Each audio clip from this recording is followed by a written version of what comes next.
ओम शांति। आज इस मुरली में बाबा ने अनेकानेक बार यही दोहराया है कि बच्चे अपना चार्ट देखो कि हमारा अपने याद की यात्रा चार्ट में कितनी है। यही मेहनत है, यही अभ्यास है, यही दिन रात स्मृति में रहना है। तो कहा सारी मुरली में अनेक बार बाबा ने इसी चार्ट पर बोला है, अभ्यास पर, यही मेहनत करनी है। गीत है तकदीर जगा कर आई। ओम शांति। मीठे मीठे रूहानी बच्चों ने गीत सुना। रूहानी बच्चे अर्थात जीव की आत्माओं ने कहा, अर्थात जीव की आत्माओं ने कहा कि हम नई दुनिया की तकदीर यानी स्वर्ग की तकदीर बनाकर, स्वर्ग की तकदीर बनाकर रूहानी बाप के पास आए बैठे। हे बच्चों, अब रूहानी अभिमानी अर्थात आत्म अभिमानी बनना है। सारी मुरली देखेंगे कि बिल्कुल सारी बाबा याद के ऊपर बिन बिन बोल रहे। सुनो भी ऐसा याद में बैठ के। रूहानी अभिमानी अर्थात आत्म अभिमानी बनना, ये बड़े ते बड़ी मेहनत है। घड़ी घड़ी अपन को आत्मा हूँ समझो, और ऐसे समझो मुझ आत्मा ने 84 जन्म लिए। कब बैरिस्टर, कब कारपेंटर, कब क्या बना। आत्मा मेल है, नक फीमेल है। ब्रदर है, नक सिस्टर। आत्मा कहती है मेरा ये शरीर है, तो आत्मा मेल हुई, यह शरीर फीमेल हो गया। हर बात को अच्छी रीत सोचना है। बाबा ने आकर के तुम्हें बड़ी महीन बुद्धि दी है। आत्मा में 84 जन्मों का पाठ है, ये महीन पॉइंट मिली हुई है। अभी तुम जानते हो मुझे आत्मा ने 84 जन्म लिए हैं। संस्कार अच्छे व बुरे आत्मा में रहते हैं। उस संस्कारों अनुसार शरीर भी ऐसे मिलता है। सारा मदार आत्मा पर है। यह बहुत बड़ी मेहनत है। जन्म जन्मांतर लौकिक बाप को याद किया, अब परलौकिक बाप को याद करना है। अपन को घड़ी घड़ी आत्मा समझना है। क्या समझो? घड़ी घड़ी आत्मा समझना। हम आत्मा है, हम आत्मा ने ये शरीर धारण किया है। हम आत्माओं को परम आत्मा पराता है। ये हम आत्माओं को बाप रूहानी ज्ञान देता है। जो रूहानी बाप हमें पढ़ाता। बाबा कहते पहली पहली मुख्य बात ही है कि अपन को देही अभिमानी हो रहना है। देही अभिमानी निरंतर रहो, ये बड़ी मंजिल है। गिनती करो कितना बार बोला, कितना बार बोला, इतनी आधे पेजों की मुरली में कितना बार बोल दिया, क्या बोला? घड़ी घड़ी याद।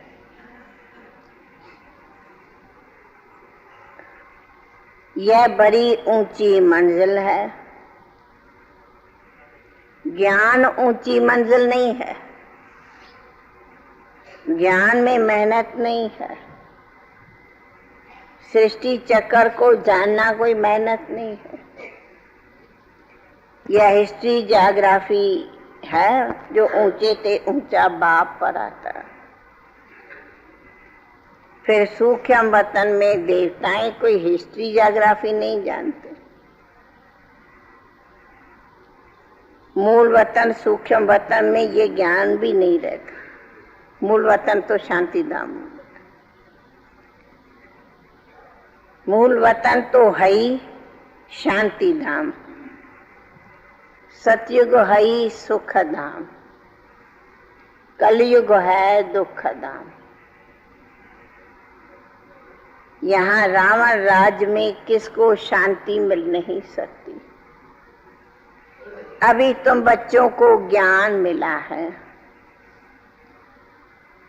कि हम सब आत्माएं शांति धाम के रहने वाली हैं। ये तुम बच्चों को ज्ञान है।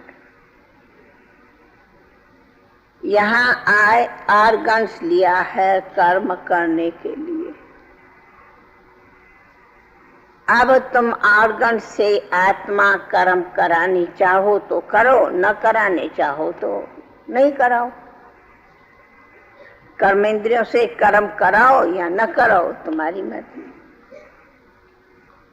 तुम याद करो हम आत्मा का स्वधर्म शांत।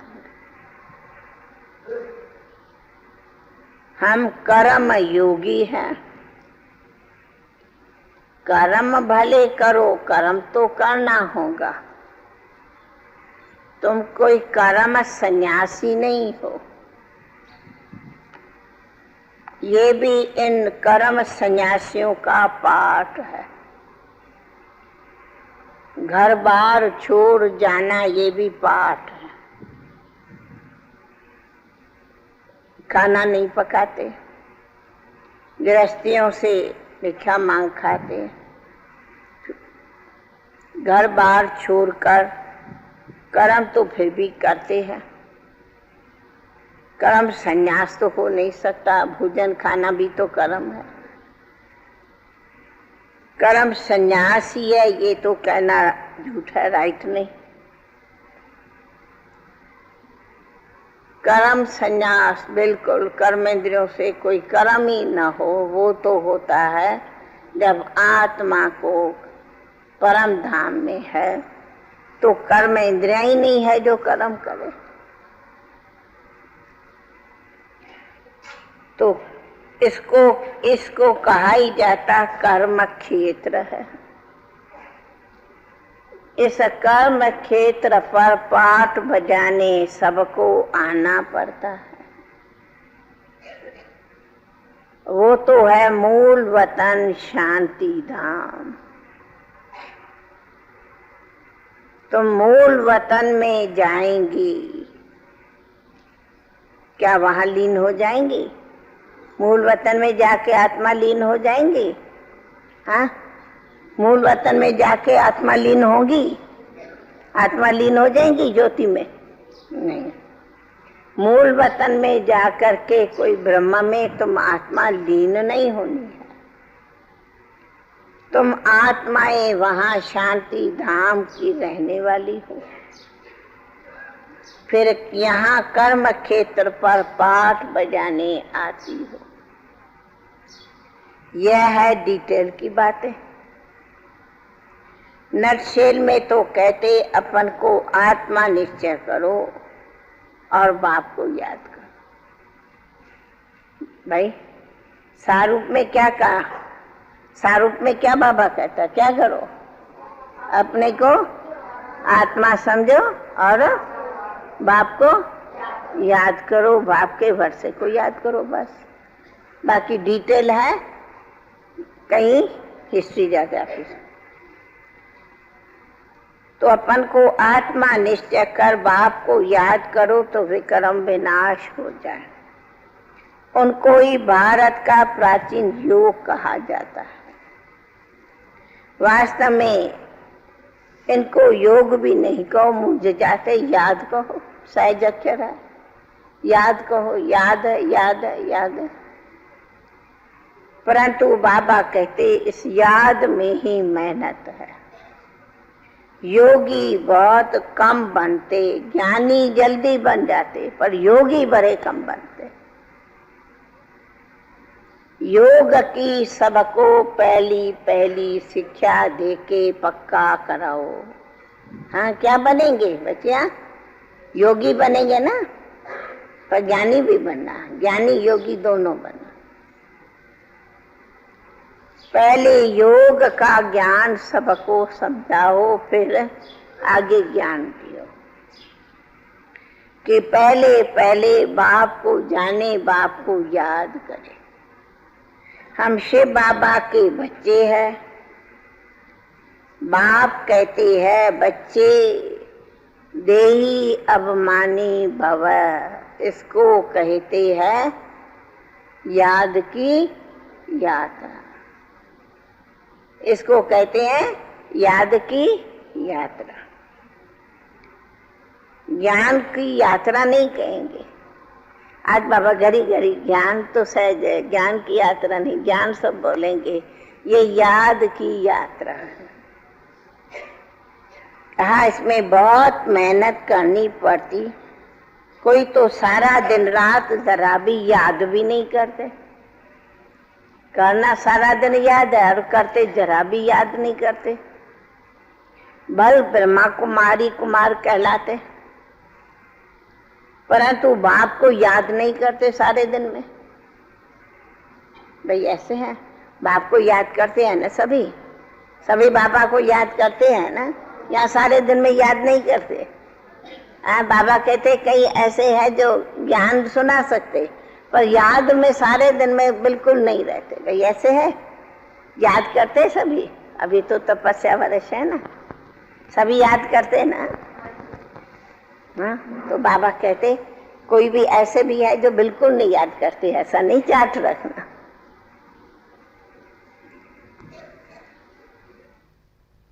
चलो याद करो।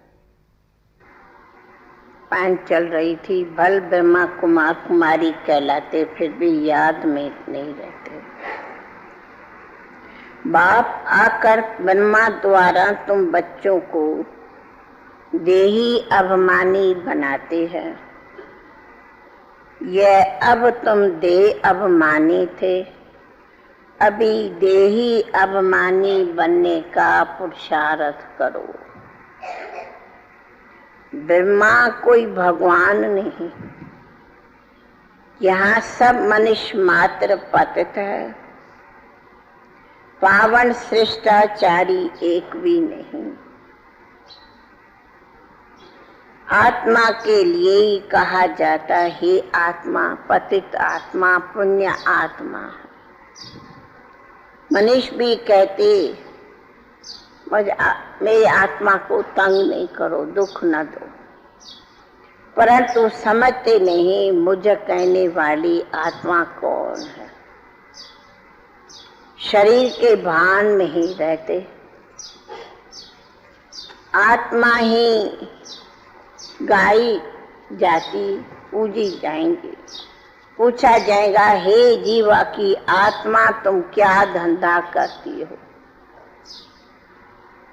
पूछो भी ऐसे, बात भी ऐसे करो, हे जीव की आत्मा तुम क्या धंधा करते हो।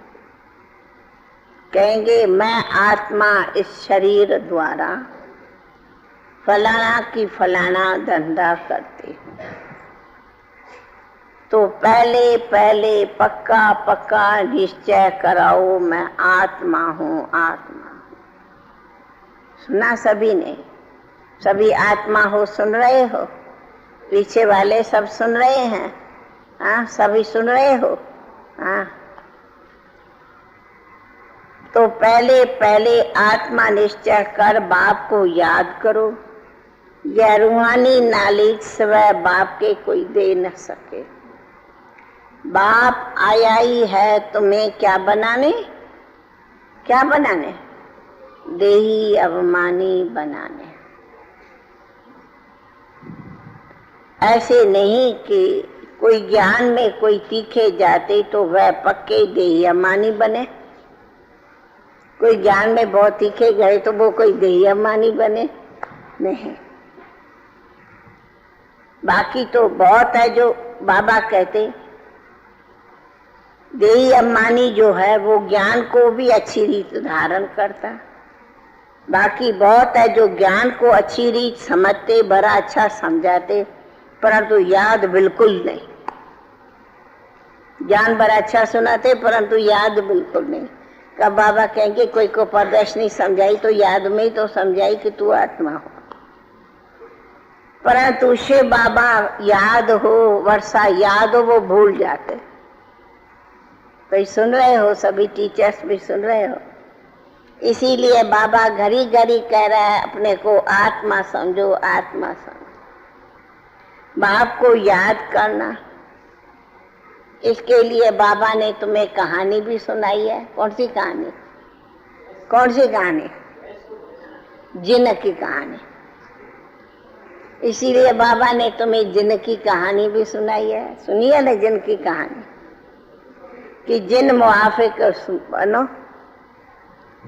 बाप ही तुम्हें रात दिन का काम देता, मुझे याद करो, मुझे याद करो, मुझे याद करो। ये उतरो चढ़ो, उतरो चढ़ो, उतरो चढ़ो, नहीं तो माया कच्चा खा जाएंगी। माया है जिन्न।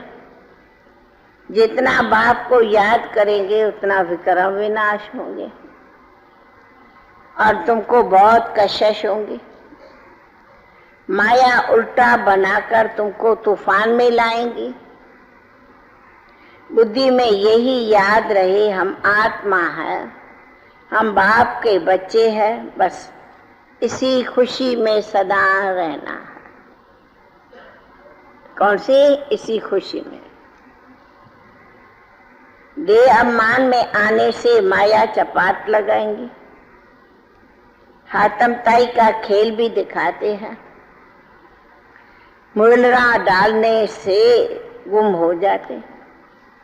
तुमको भी ये मुरला है याद का, डालो तो माया उड़ जाएंगी, तंग नहीं करेंगे, नहीं तो माया तंग कर।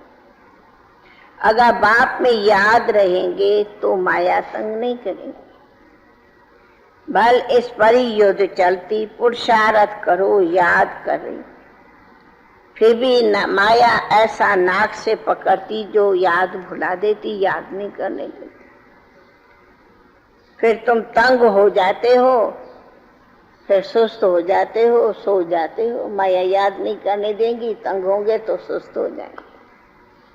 इतना माया से युद्ध चलेंगी। बाकी वर्ल्ड की हिस्ट्री ज्योग्राफी तो मोस्ट सिंपल है। तुमको घड़ी घड़ी कहा जाता, हमें समझो हमारे अभी 84 जन्म पूरे हुए। अब हम जाते हैं बाबा के घर, बाबा के पास, बाबा से मिलने। यह याद रहना ही मुश्किल है, बाकी किसको समझाना कोई मुश्किल नहीं है। हम तो बहुत अच्छा समझाते हैं, नहीं नहीं कोई अच्छा नहीं समझाते। हम बहुत अच्छा समझाते, नहीं नहीं कोई अच्छा नहीं समझाते। याद में हो तो पहली पहली बात है याद की। प्रदर्शनी में तो ढेर आते समझाते दे रहो, परंतु मुश्किल ही कोई ऐसे हैं। तो इसलिए ऐसे नहीं, हम तो बहुत अच्छा समझाते, बाबा कहते कुछ अच्छा नहीं समझाया बहुत अच्छा समझे, कुछ नहीं। पहली पहली बात है तुम याद में रही, उनको आत्मा पक्का निश्चय कराया। इसलिए ये याद कराओ तो तमो प्रधान से आत्मा सतो प्रधान तो बने। पहला पहला सबक ही पक्का नहीं निश्चय कराते तो क्या समझाया। इसलिए अपन को आत्मा निश्चय कर बाप को याद करो। पहला लेसन पक्का ये देना है। कौन सा लेसन मिला आज भाई, कौन सा लेसन मिला है? पहले अपने को आत्मा निश्चय करो। यही भारत का प्राचीन योग है। बाप जब आज सिखावे तब सीख सकते। मनुष्य को ये राजयोग सिखा नहीं सकता, इम्पॉसिबल है। सतयुग में तो है ही पावन, वहाँ तो प्रारब्ध भोगते, वहाँ ज्ञान अज्ञान की बात ही नहीं। सतयुग में तो कोई बात नहीं, वहाँ तो सदगति पाई हुई है। सदगति का वर्षा 21 जन्म लिए तुम पा सकते हो। 21 पीढ़ी कहते हैं। ब्रह्मा कुमारी वो जो 21 पीढ़ी का उद्धार करे। 21 पीढ़ी माना, 21 पीढ़ी माना है 21 पीढ़ी तुम्हारी दादी मामी काकी ना, तो 21 पीढ़ी माना 21 जन्म। 21 पीढ़ी का उद्धार करे, मना अपना 21 जन्मों का उद्धार करे। यह भारत में ही गाया जाता। और बाबा तुमको एक भारत में ही तो 21 जन्मों का वर्षा देता। वहां तुम एक ही देवी देवता धर्म वाले होते, दूसरा वहां कोई धर्म ही नहीं। बाप आए मनुष्य से तुम्हें देवता बनाते। पौत्र होने बिगर हम वापस जा कैसे सकते? यहाँ तो सब पतित विकारी हैं। जो जो धर्म स्थापक है वो फिर पालना करते, उनकी वृद्धि होती जाती। वापस कोई भी जा नहीं सकता। एक भी एक्टर वापस नहीं जा सकता। एक भी एक्टर वापस नहीं जा सकता। सबको सतो प्रधान सतो रजो तमो में आना ही है। ब्रह्मा के लिए भी कहते ब्रह्मा का दिन और फिर ब्रह्मा की रात। तो क्या सृष्टि में अकेला ही ब्रह्मा होगा क्या? अकेली रात अकेला दिन बिताएगा क्या? नहीं। अभी तुम ब्राह्मण कुल के बन रहे हो। तुम रात में थे, अब दिन में जा रहे हो। तुम रात में थे, अभी नहीं, अभी दिन में जा रहे हो, अभी सवेरे में बैठे हो। रात है भक्ति, दिन है ज्ञान। अब बाप समझाते, बाकी तो सब है शास्त्र आद है भक्ति मार्ग की सामग्री। कहते भी है श्रीमद् भगवत गीता। तो भगवान की अब तुम्हें मिल रही है श्रेष्ठ ते श्रेष्ठ मत, श्रेष्ठ ते श्रेष्ठ मत। वो ही ज्ञान का सागर है। मनुष्य कितने भी बल शास्त्र पढ़ते हैं परंतु ज्ञान नहीं समझ सकते। तुमको समझाया है कितना समय पूजपन में लेते हो, कितना जन्म पुजारीपन में आते, कितना पूज्य में कितना पुजारी में जन्म लेते। जब तक बाप न आए तब तक कोई भी भ्रष्टाचारी दुनिया को श्रेष्ठाचारी दुनिया नहीं बना सकता। इसलिए भ्रष्टाचारी माना ही विकार से पैदा होते, इसलिए इनको हेल कहा जाता है। हेल और हेवन हेवन में अगर विख होता तो उनको हेवन क्यों कहते, उनको भी हेल ही कहते। इसलिए जब तक पूरा समझा नहीं है तो उल्टे सुल्टे प्रश्न करेंगे कि सतयुग में भी तो ऐसा था, स्वर्ग में भी ऐसा था। तुमको समझाना है भारत बहुत ऊंच था, जैसे ईश्वर की महिमा अपरम अपार है वैसे भारत की महिमा भी अपरम। भाई ईश्वर के बराबर महिमा है भारत की। जैसे ईश्वर की महिमा परम अपार है वैसे भारत की भी महिमा परम अपार है। भारत क्या था, भारत को ऐसा किसने बनाया? तो भारत की यह कहने से ही तो महिमा तो बाप की हो गई, भाई बनाने वाले की हो। विश्व का मालिक बाप तुम्हें बनाता, सर्व मनुष्य मात्र दुर्गति में पड़े है, बाप आकर के सबको सदगति में अथवा गति में ले जाता, शांति धाम में ले जाता है, जिसके लिए मनुष्य बहुत मेहनत करते, पुरुषार्थ करते, यज्ञ तप। बाबा कहते तुम अभी जानते हो तो अटल शांति में भी हो, दोनों अटल है, खूब है, अपार सुख अपार शांति। बाकी आत्माएं शांति में रहती है, मैक्सिमम जन्म लेती है, बाकी मिनिमम वाले अटल शांति में रहते हैं, मैक्सिमम मिनिमम।